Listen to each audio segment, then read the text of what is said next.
Hello and welcome to this special technology test episode of Slightly Deranged, the cult classic films, games, and media blog reimagined as a podcast. In today's episode, we'll be chatting about hashtag Blocktober and taking a peek behind the curtain at some of the adventure games we've created, including Scratches, Prominence, and a sneak peek at the upcoming Asylum.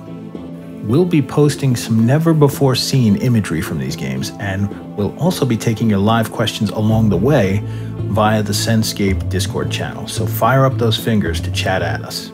My name is Mike Morrison from Digital Media Workshop, and I am thrilled to introduce the visionary creative mind behind both Senscape and Slightly Deranged, Agustín Cortez.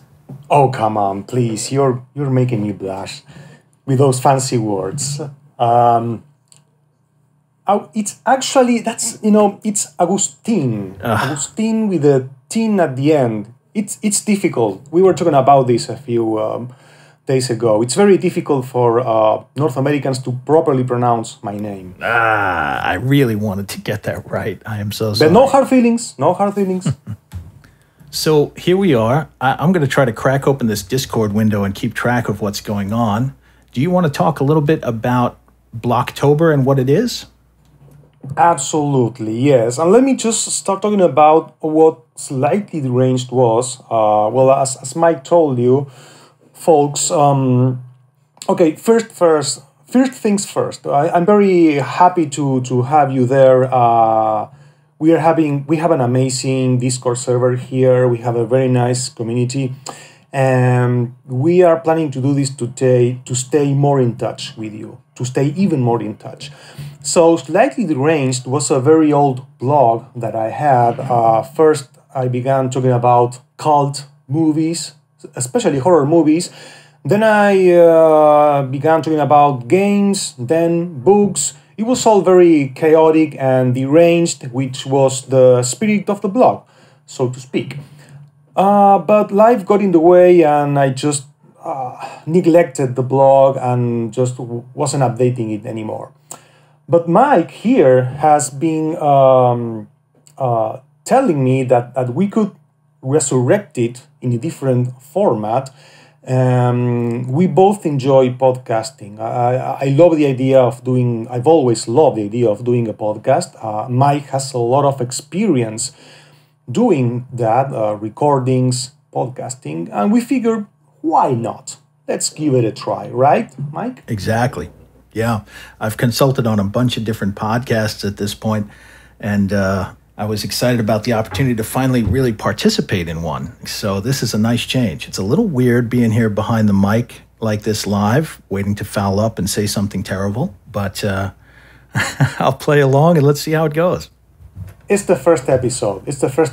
And this is supposed to be a very, improvised, loose talk.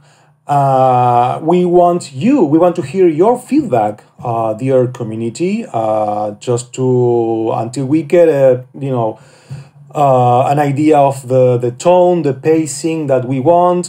So for now, stay tuned to the Game Dev channel, because this is a discussion oriented to game development. So we're going to be posting lots of materials in that channel.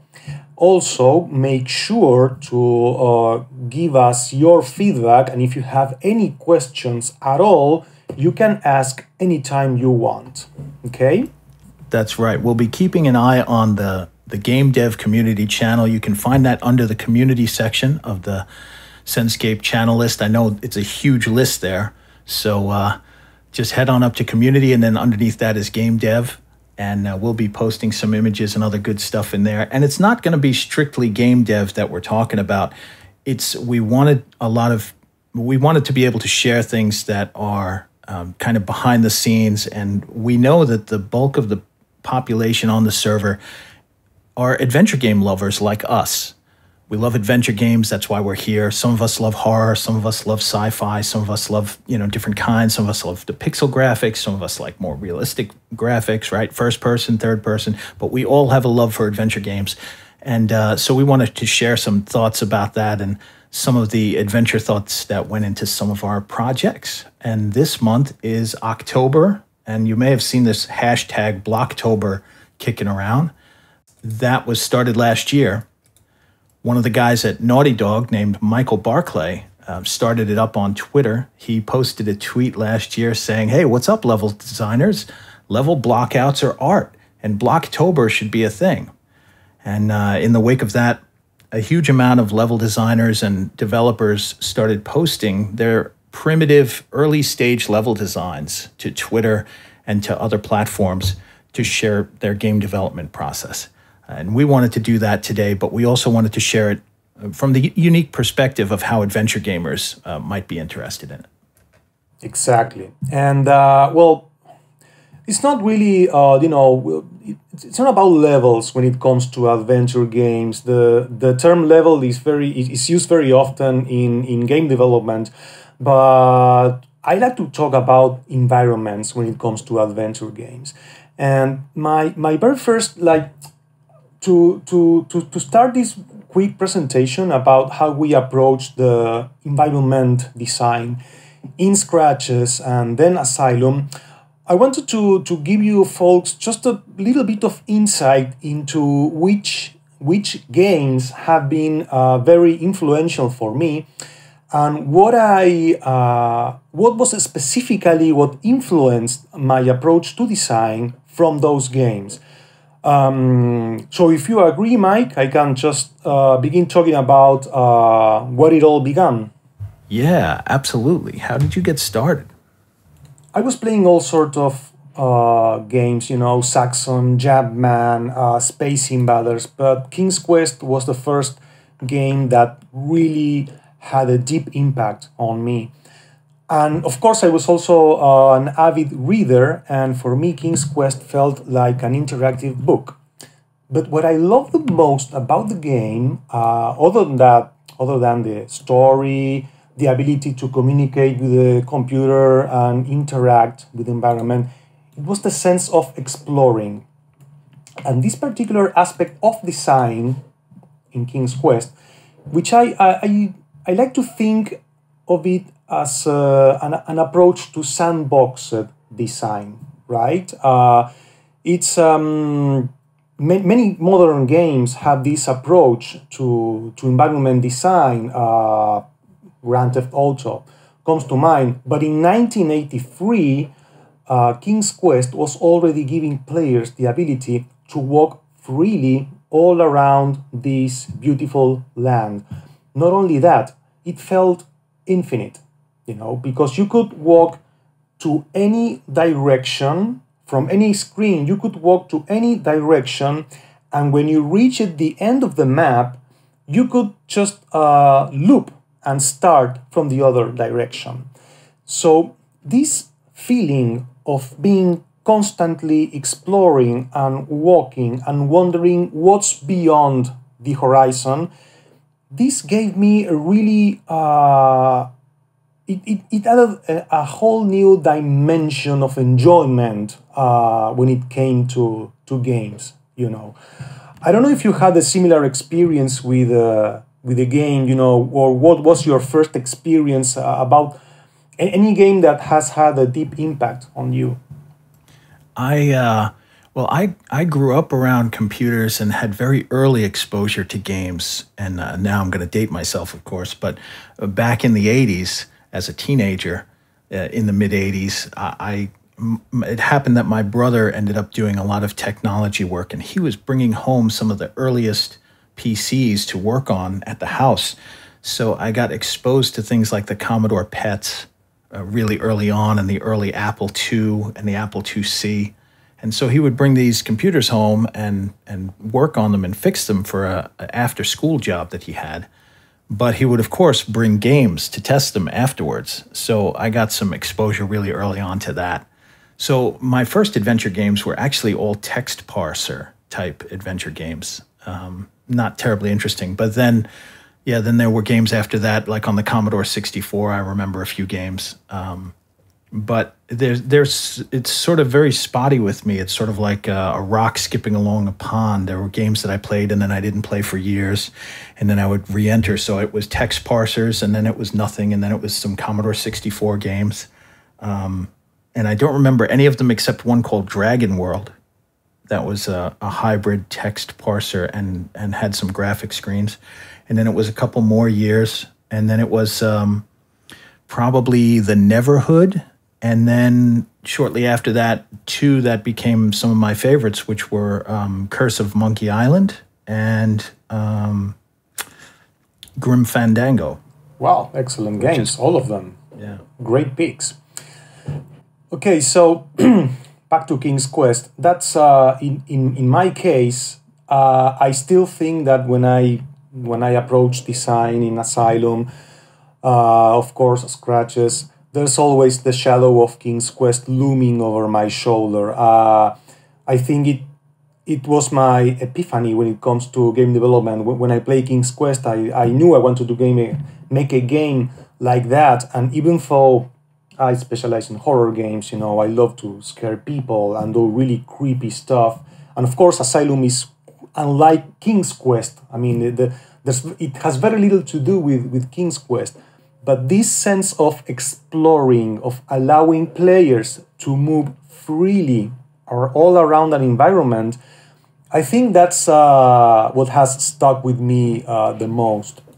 Yeah, I really love that you didn't start out with like Phantasmagoria as your this was my initial starter into adventure games, and that got you into horror. Like, I love that it's King's Quest, which is it's not even remotely horror, but yeah, it's interesting how that was like the gateway for you. True that, but at the same time, while I started with King's Quest in the adventure genre, around the same time I was reading a lot of Lovecraft, Edgar Allan Poe, and watching all sorts of horror movies. So you could say that what I do in games is like bring together those passions, horror and adventure games,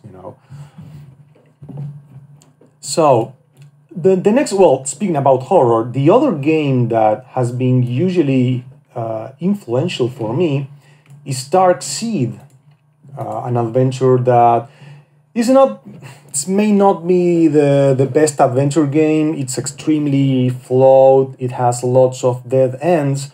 But when it comes to the environment and the sense of progression, you can find quite a bit of similarities in scratches. So Darkseid allowed me to explore this big mansion in any way I wanted, even find hidden rooms, and it was very obvious when you went outside the house and you looked at the structure of the house. You could sense that there were many more things hidden inside. That's also something I wanted to bring in scratches in some way.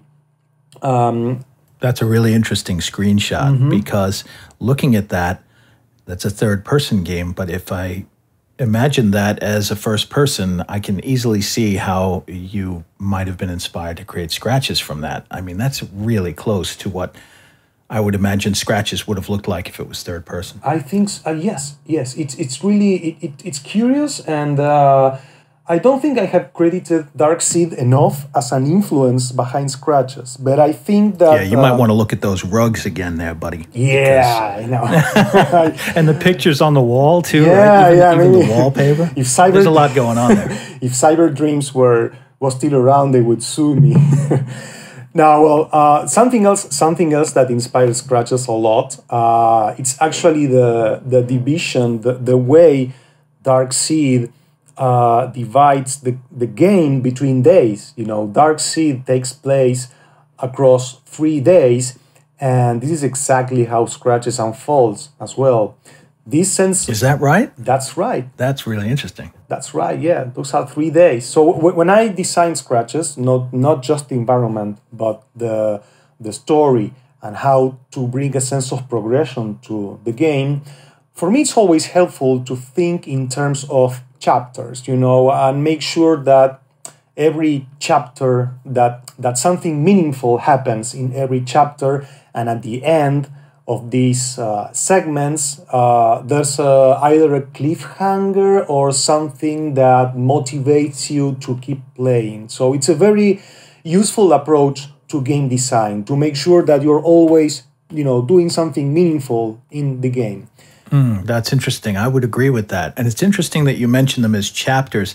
I tended to, when we were developing Prominence, I thought of them as acts. And we did the same thing. We broke it up over 3 acts, which in our case, days were less meaningful in the way that they would be in a game like Scratches. But that's very interesting. Acts, that's a much better word, because they are not discrete chapters. We didn't put the chapter 1 or chapter 2 title screen, but they feel like acts precisely. And I also made sure that each day has a distinct personality. So the first day is calm, the second day is mysterious, and the third day is the more oppressive, and you can feel there's something dangerous in the atmosphere. So Darkseid was very influential in that regard, not just in terms of style and structure, but also in terms of timeline of events. For me, Scratches, something that I feel worked well in the game is that sense of progression, that every time you achieve something, you can hear the clock ticking and time advances and stuff happens while you keep playing the game. So even though it's a very static game, this illusion of progression makes you feel that there's a lot going on. It's an interesting trick in adventure game design. For those of you just joining us, Agustín and I are talking about a little bit about our history in game development and games that influenced us, and we'll be moving on to discussing some of the game development we've done in honor of Blocktober. Yeah. And this is a quick reminder that you can join the #GameDev channel here on the Discord server. It is surprisingly quiet. I thought we would see more reactions to the images that you've been posting, Agustín, and I thought maybe we'd see a little more text response. I feel like we're either doing it really right or doing it terribly, terribly wrong. No. I think everybody's paying a lot of attention. That's what's happening here. But we are going to move very quickly to Scratches and Asylum. Just a couple more things I like to talk about. Mobility Island is a very rare adventure, an obscure one, extremely difficult, not recommended even, but something that stuck with me from playing Mobility Island is the idea of finding hidden things, hidden details in the screen. So I would grab my magnifying glass, look at something, and discover a coin. Wow! Or something more meaningful than a coin. But this also really stuck with me. Not just the environment and the sense of exploring, but finding all those little details. I think thanks to Mobility Island is maybe why I like to reward the attention to detail or the effort players invest in the game when they find hidden things. And just before moving on quickly to Scratches, I couldn't, I have to talk about Darkfall, which is in a way, going full circle, because it's also a game which has a bit of approach to sandboxed design. It allows players to move freely all around the environment, and it's horror. So it's maybe exactly what I wanted to do when I play King's Quest. I wanted to do something like that, but a horror game. So there you go. You could say that Darkfall was my final push to finally, attempt to create an adventure game. Are you there, Mike? Yes, I am. I was absorbing that screenshot, actually. I was taking a look at it. And I own the Darkfall games, and I haven't gotten to play them yet. I know it's shameful to even say that on this podcast. There's going to be a riot in a second. But it's interesting how there is a look to that screenshot. That's from Darkfall? Is that from Lights Out or the first one? No, the first one. The first one, yeah. It's interesting how much that look, that kind of presents the context of the time, And without getting technical, but just it takes me back to the technology that we had at the time to create games, because that Darkfall and Scratches, and when we started on Prominence and things, there was this point in time that it does not exist the same way today. Today, people can go get Unity or Unreal or any engine they want, but we had very limited tools and technology to tell our stories, and it brings back some memories for me. Yeah, you're right. You're right. It was a very, very different time. When Darkfall was released, I got in touch with Jonathan Bogues, a great guy. We quickly became friends, and he gave me a lot of advice, about how to engage adventure game development. I asked him a lot about the tools he used. So when creating Scratches, the first thing I did, and this is something that was exactly the same in Asylum. It's a very interesting process for me, because first I just devised a story with some key puzzles. Okay, so I knew the story I wanted to tell, and I was also sure about the puzzles that I needed, at least the key puzzles that the player needs to solve to progress in the story. But then, just before wrapping up the story and the remaining puzzles, I actually designed the environment. For me, it's very, very useful to have a clear sense of the space where the player will, that the player will explore and interact with things, before I'm actually ready to settle down with the actual game design. This is a very early just map of the game. You can see that even if you remember Scratches, the garage was meant to be at the back of the house.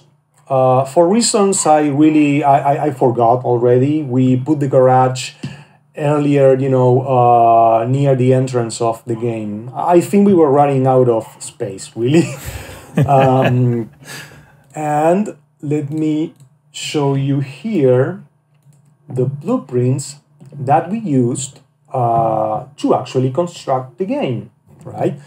So you can see how, very similar to the process in Asylum, we created these blueprints that are actually very close to how Victorian houses were designed.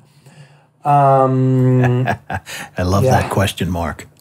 The question mark. Yes. What is there exactly? What is there between the main bedroom and the stairs? You can see how this is again how I like to reward attention. So you were able to go outside the house, walk around, and see the house from every angle.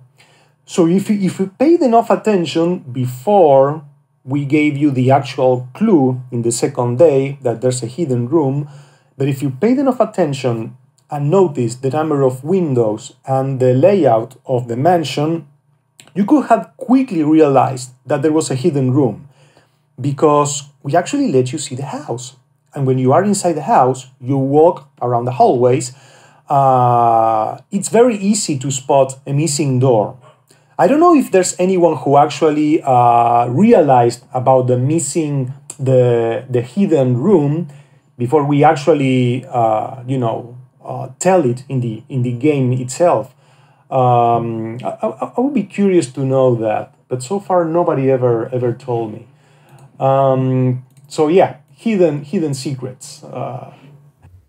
We've got a question for you that came up in the Discord from Spider Sparrow. Oh. He asks, with this, did you ever think there was a challenge keeping how the house looked whilst making this blueprint? That's an interesting question. I would say not much, because if I recall correctly, I think we designed the outside of the house, like the main block, with just a general idea of the internal layout, and then we proceeded to do the whole interior. So I wouldn't say the blueprints had a deep impact on the look of the house. And I'm actually going to show you in greater detail how we designed Asylum. It's a very similar approach in a much greater scale. But the approach has been very, very similar. First, we devised the exterior, how we wanted the Asylum to look, and then the interior. It's a bit counterintuitive, you could say, but it's also very difficult to separate those two phases of environmental design. It's more accurate to say that both things happen at the same time. We've got another question in the chat that came up here from Donka Spook saying, wait, so is this basically a showcase? What we're actually doing is this is a technical test that we're doing today for the Slightly Deranged podcast. And the theme that we're trying out is we're trying this for Blocktober, hashtag Blocktober, that's been going around Twitter, which is a sort of a game development hashtag where game developers put up the levels and the in-progress shots of different environments that they've built for games to sort of share information across the web. And so we're doing that here. We're taking a look right now at some of the design considerations that Agustín and his team had put into Scratches. And we're going to be looking at some more of that. We're also going to look at, I think I'm going to show some stuff from Prominence maybe. I think you should, yeah. And then Agustín's also going to sneak peek some stuff about Asylum. And I have to tell you, for those of you who are wondering, I've seen the shots that he plans on sharing, and there's some pretty cool stuff in there. So if you have the time, definitely stick around for that, because that's going to be good. Anyway, I hope that answers your question. And please, I love to hear what you have to say about Prominence as well. Well, okay. So yeah, let me pull up an environment here from Prominence.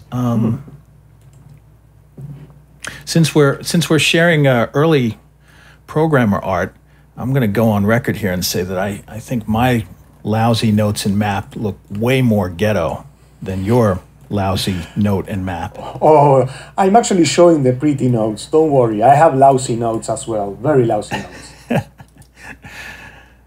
So this is a fun little shot. I shot this with my camera. I have a notebook from early in Prominence development. It's one of those 180-page, 3-subject notebooks. 120 pages actually, which shows my naivety at the start of game development, because I thought 120 pages would be enough. And this was early on. You can see it's dated, I think it's February 2008, and it was early in the process, and we were trying to decide how to start the game, and we realized that it was going to start in medical. And by the way, the stuff I'm bringing today, I know that some people are planning on participating in McQuiggan's group play on the server in the group therapy, which, by the way, if you haven't checked out that part of the server, check out what McQuiggan is doing over in group therapy, because it's awesome. It's lit. It's lit AF, kids. You need to be in there checking that out, getting your group therapy on.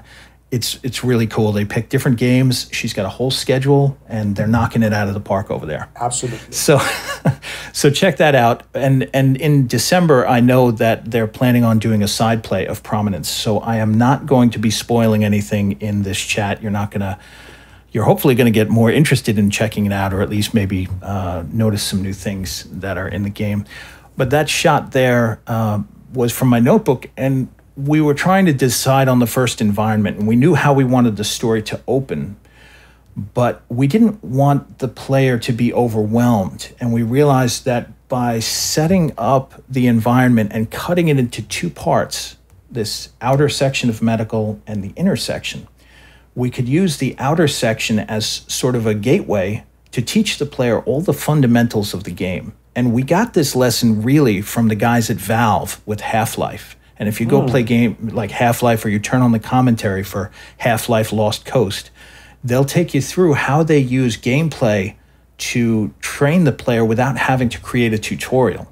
And that's what we tried to embrace as well. We tried to put the player in a situation And as the player begins to interact with the world, they learn the rules of the world. And that teaches them how to play the game in the process seamlessly without having to break away from the narrative. So at the beginning, we decided to split the space up, teach the player all the mechanics in that outer section of medical, where they can move, zoom in on objects, pick up, go through their inventory, use objects on other objects, the basic fundamental. There's not that much to learn in an adventure game, right? And so many of them are so similar. But like every game developer out there, we were dreaming of the idea that, hey, maybe a lot of people, this will be their first adventure game. So we didn't want to make it insurmountable or difficult. We wanted to make it really intuitive.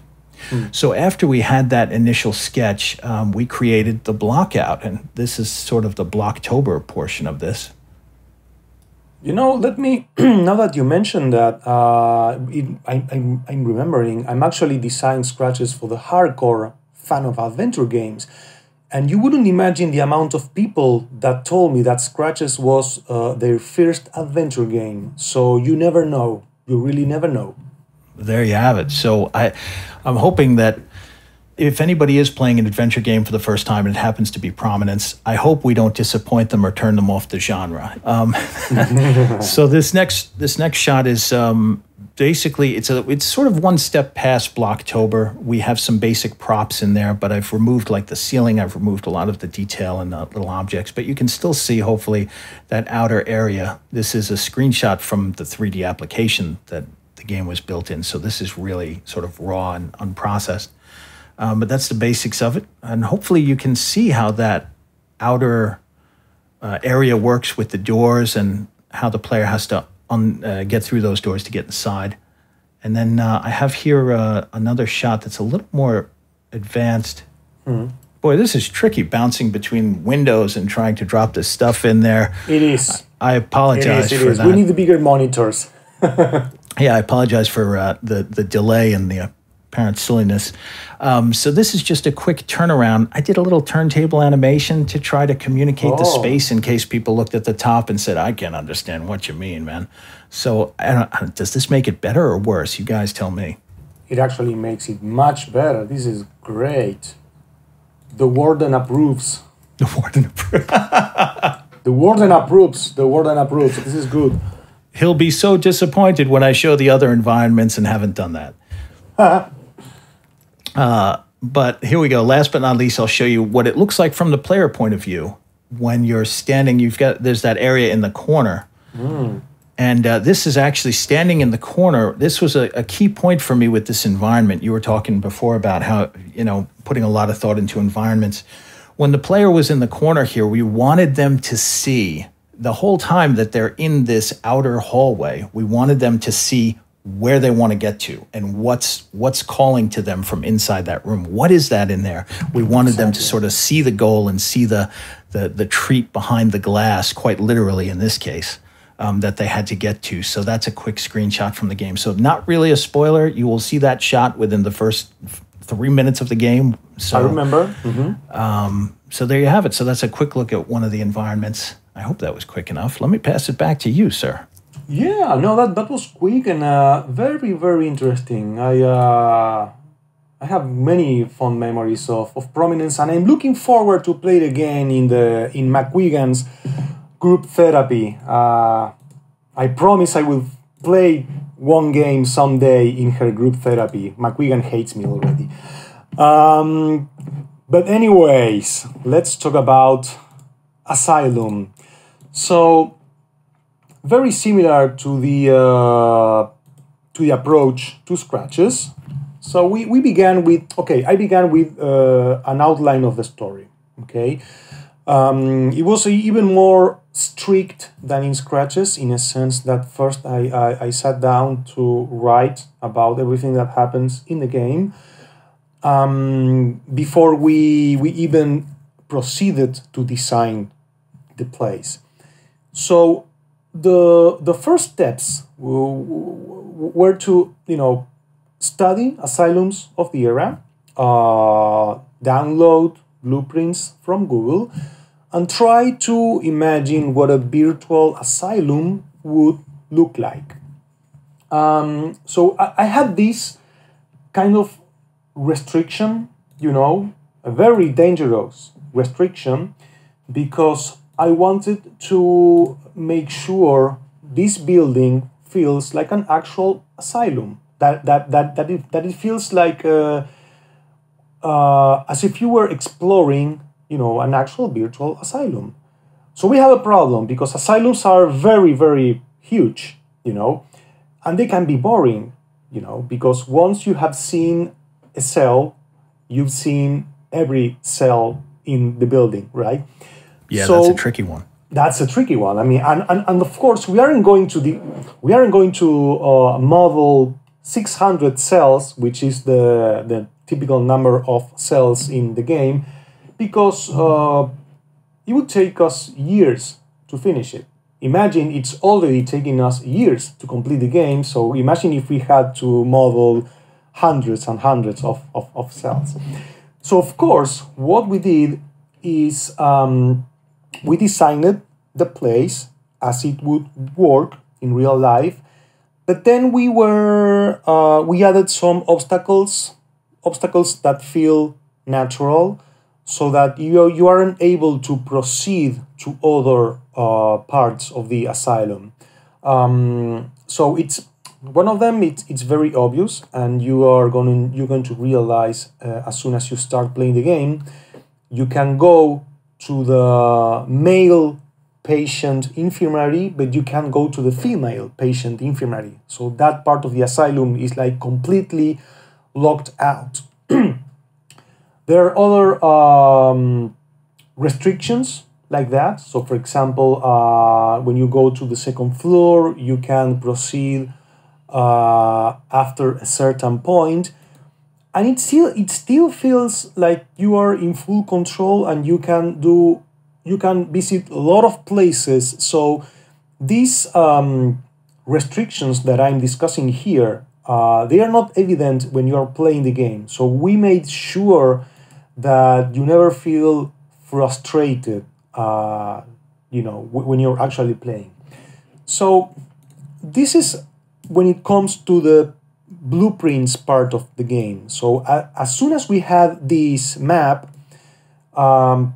this map allowed me to go back to the story and adapt portions of it to make sure it goes well with some of the locations we added. So, for example, let me give you a very specific example of something of an aspect of the game where designing the environment after the story allowed me to improve some parts of it. So we have a janitor room, okay?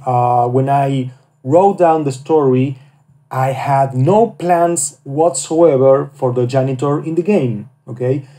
But we had that room, and afterwards we used that room to improve a puzzle. So one of the key puzzles in the game was one of the first puzzles I designed, but after we concluded the environment, I went back and made sure that you have to do something in that room to complete that puzzle. So in a way, it was a very organic development. First comes the story, then comes the environment, and the final phase is like bringing it all together. I'm always trying to make sure that there's something to do in each room, that there's at least something to look at, something to discover, one action to do, so that it doesn't feel like a completely empty and useless room. Yeah, that's really important, especially in a node-based adventure. I think when you're in first person, if you have a lot of nodes, meaning places where the player can stand in the game, if you have a lot of nodes that have no interaction in them, you need to have a good justification for that. Otherwise, players, they wonder why that spot is there. Exactly. And it adds an artificial level of challenge to the game that really nobody wants. You don't want your players to be confused. They don't want to be confused, and you don't want to add to frustration. But at the same time, you need to position areas for the player to explore where they can really see the space and get a sense of the environment and have it affect them and hopefully pick up the emotion that you're trying to communicate to them in the design. Indeed. And if we also make sure that there's at least something in every room, you're going to motivate players to pay attention because they know there's something to discover, even something that feels very obvious or trivial. There is at least one detail, and the more you investigate, the more you pay attention, the more you will be rewarded. Although we planned this technology test to last just 20 to 30 minutes, we brought so much content and the Discord community was so supportive, we ran quite a bit longer. Stay tuned for the second half of this episode, with more Blocktober, more behind the scenes of Prominence and the upcoming Asylum, and more Q&A with the Discord community.